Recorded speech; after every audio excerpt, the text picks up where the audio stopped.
Y si el modelo matemático que revolucionó las finanzas, el famoso Black-Scholes, no fuera más que una foto en blanco y negro de una realidad que es en tecnicolor, si existiera una versión más general, una que se adentra en el mundo de la física cuántica para quizás capturar todos esos matices que se nos escapan.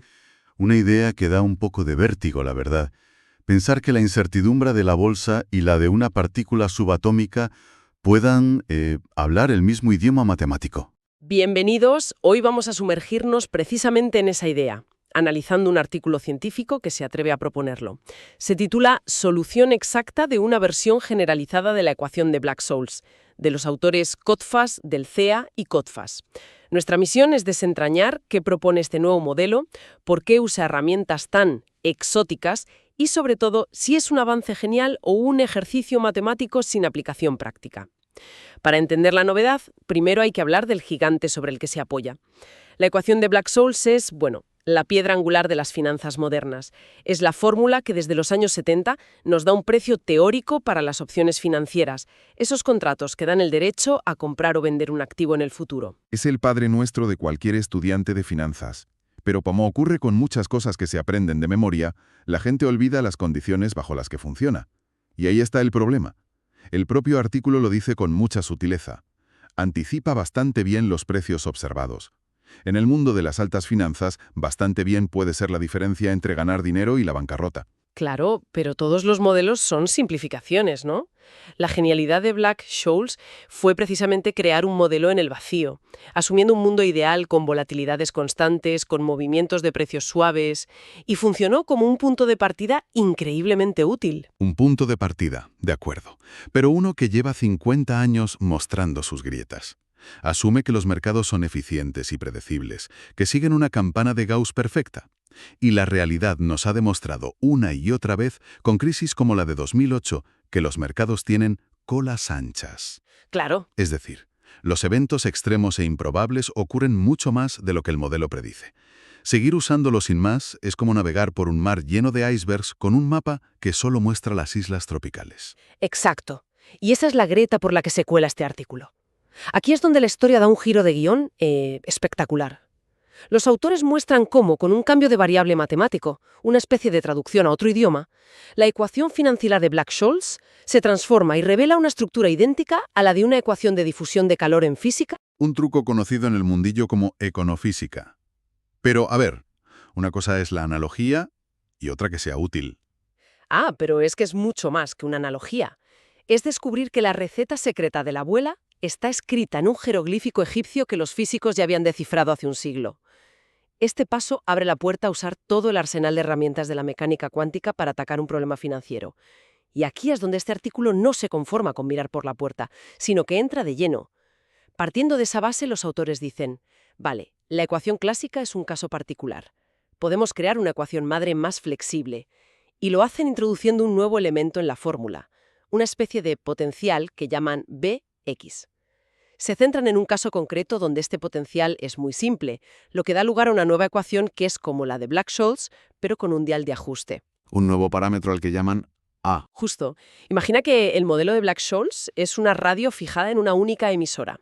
Lo que ellos han hecho es añadir un dial, ese parámetro A, que te permite sintonizar otras frecuencias. Y lo más elegante es que si pones el dial en la posición 0, escuchas la emisora de siempre. Su modelo se convierte exactamente en el Black-Scholes original. No es un reemplazo, es una verdadera extensión. Y aquí es donde mi escepticismo práctico empieza a encender todas las alarmas. Desde un punto de vista matemático, es precioso, no lo niego. Pero, ¿qué significa ese dial en el mundo real? ¿Qué estamos sintonizando?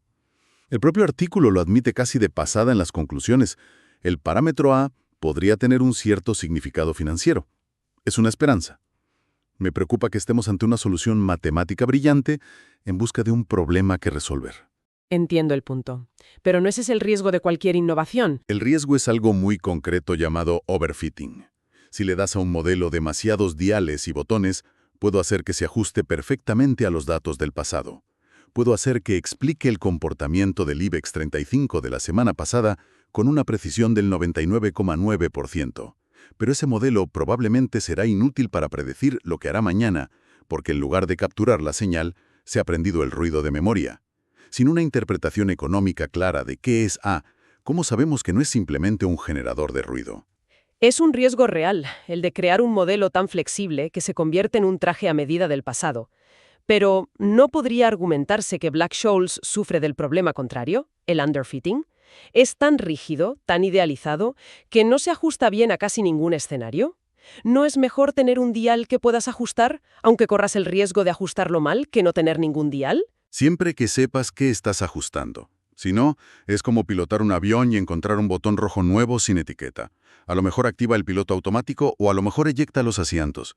De acuerdo, el significado de A es la gran pregunta, pero no podemos ignorar los méritos que el artículo sí demuestra con un rigor absoluto. Primero, y esto es muy importante, su nueva ecuación es exactamente resoluble. No es una aproximación, no es un apaño numérico, encontraron una solución analítica completa. Segundo, y esto es crucial para que sea un modelo financiero válido, cumple la condición de martingala. En términos sencillos, esto asegura que el modelo es coherente y no permite crear dinero de la nada. No hay trucos de magia ni arbitrajes gratuitos. Es el requisito mínimo de coherencia interna. Si no lo cumple, es papel mojado. Y tercero, como decíamos, contiene el modelo original. Es una evolución, no una revolución aislada. Esto le da una solidez conceptual enorme. Es como la relatividad de Einstein, que en condiciones normales se simplifica y nos devuelve la física de Newton. No la tiró a la basura, la puso en un contexto más amplio. Pero la forma en que encuentran esa solución exacta es, para mí, lo más fascinante.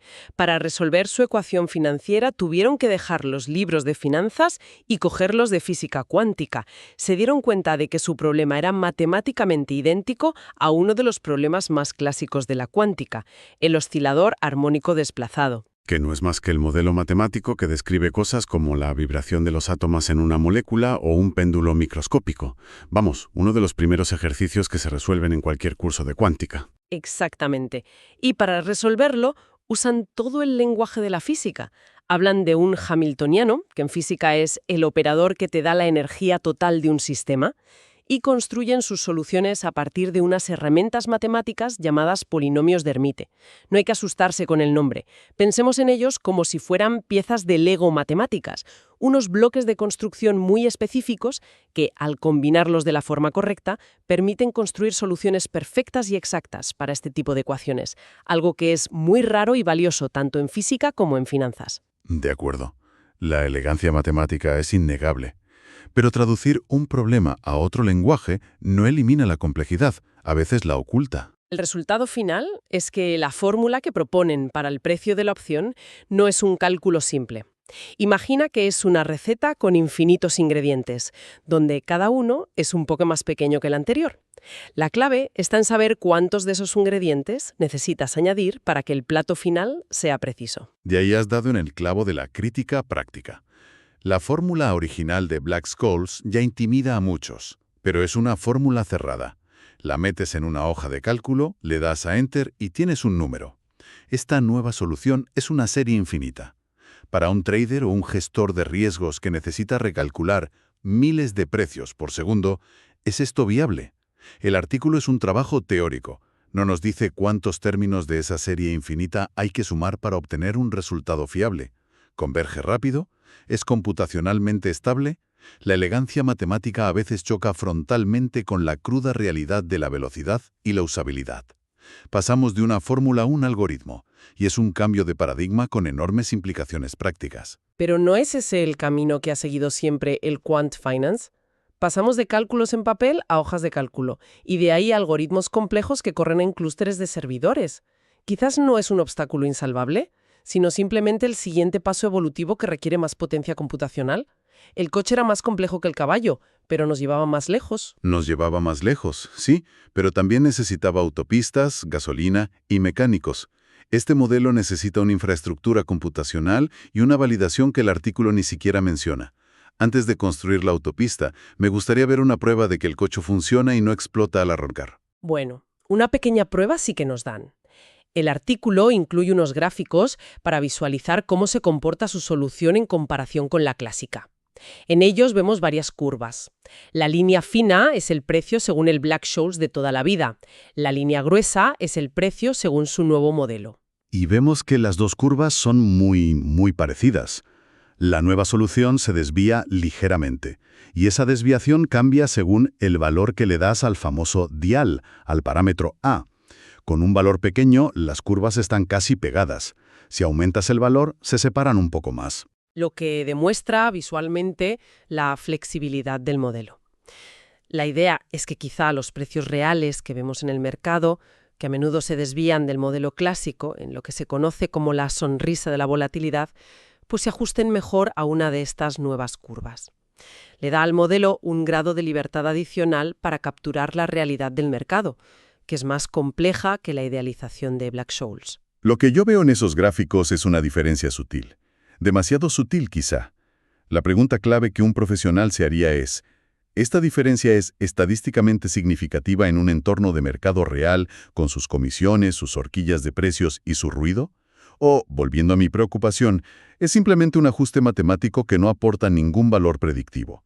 Recuerden mis tiempos en la mesa de trading, teníamos un modelo complejísimo que funcionaba a la perfección, hasta el día que dejó de hacerlo. Y nos costó una fortuna. Descubrimos que se había ajustado perfectamente a un ruido estadístico que casualmente había estado presente en los datos durante meses. Cuando el ruido desapareció, el modelo se estrelló. Sin una causa económica real, un parámetro es solo un fantasma en la máquina. Pero ellos no afirman haber encontrado la piedra filosofal. En sus conclusiones son muy cautos.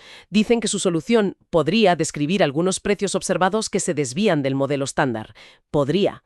Es una hipótesis, una puerta que abren para que otros la exploren. Es una hipótesis que requiere validación empírica. Necesitan coger años de datos de mercado reales y demostrar que su modelo con un cierto valor de A predice los precios de forma consistentemente mejor que el modelo clásico. Y además tendrían que explicar qué condiciones de mercado, alta volatilidad, pánico, baja liquidez, se corresponden con un valor de A de menos 0,02, por ejemplo. Sin esa conexión, A sigue siendo un número abstracto en un paper académico. Muy interesante sí, pero no algo en lo que yo arriesgaría mi dinero. Entonces, si tuviéramos que destilar lo que nos llevamos de este análisis, vemos una tensión muy clara. Por un lado, tenemos una propuesta matemáticamente impecable, sólida y, hay que decirlo, increíblemente elegante. Es una generalización coherente de una teoría fundamental. Y por otro lado tenemos un abismo de dudas prácticas. La principal es esa falta de una interpretación económica clara para el nuevo parámetro. ¿Qué mide exactamente? ¿El miedo del mercado? ¿La falta de liquidez? Nadie lo sabe. Y sin esa interpretación, el riesgo de sobreajustar el modelo a datos pasados es enorme. Además, la falta total de validación con datos reales del mercado lo deja, por ahora, en el terreno de lo puramente teórico. Y la propia complejidad de su solución, esa serie infinita, plantea serias dudas sobre si algún día podría usarse en el fragor de la batalla de un mercado de alta frecuencia. Es un artefacto matemático precioso, una joya. Pero de momento parece una joya para estar en un museo de las matemáticas, no en la caja de herramientas de un ingeniero financiero. Y esto nos deja con una última reflexión. Una idea para seguir pensando que es, en mi opinión, lo más potente de todo esto. El artículo concluye con la esperanza de que su parámetro A tenga un significado. ¿Y si le damos la vuelta a la pregunta? ¿Y si el significado ya lo tenemos delante? Pensemos, el modelo de Black-Scholes asume un mercado perfecto, casi platónico. Sin fricciones, sin costes, con movimientos suaves. Un mundo de fantasía, básicamente. Exacto. Y si este parámetro A fuera precisamente una forma de medir cuantitativamente la imperfección de un mercado real, una especie de termómetro que nos indica cuánto se desvía la realidad de ese ideal teórico. Si A es 0, estamos en el mundo perfecto de Black-Scholes. Cuanto más negativo sea A, más imperfecto, más raro o más extremo es el comportamiento del mercado que estamos viendo. Un factor de fricción o de no idealidad. Una forma de cuantificar lo salvaje que es el mercado en un momento dado. Eso es. Y lo más fascinante es que, si esa fuera la interpretación, tendríamos un modelo para un mercado imperfecto para el que la física, casi por casualidad, ya nos ha dado una solución matemática exacta. Y quizás, solo quizás, nos estaría diciendo algo fundamental sobre la naturaleza de los mercados, que no son sistemas mecánicos y predecibles, sino intrínsecamente inciertos y probabilísticos en su esencia, igual que el mundo cuántico. Una pregunta que desde luego da para pensar. Con esa pregunta en el aire terminamos nuestro análisis. Gracias por acompañarnos.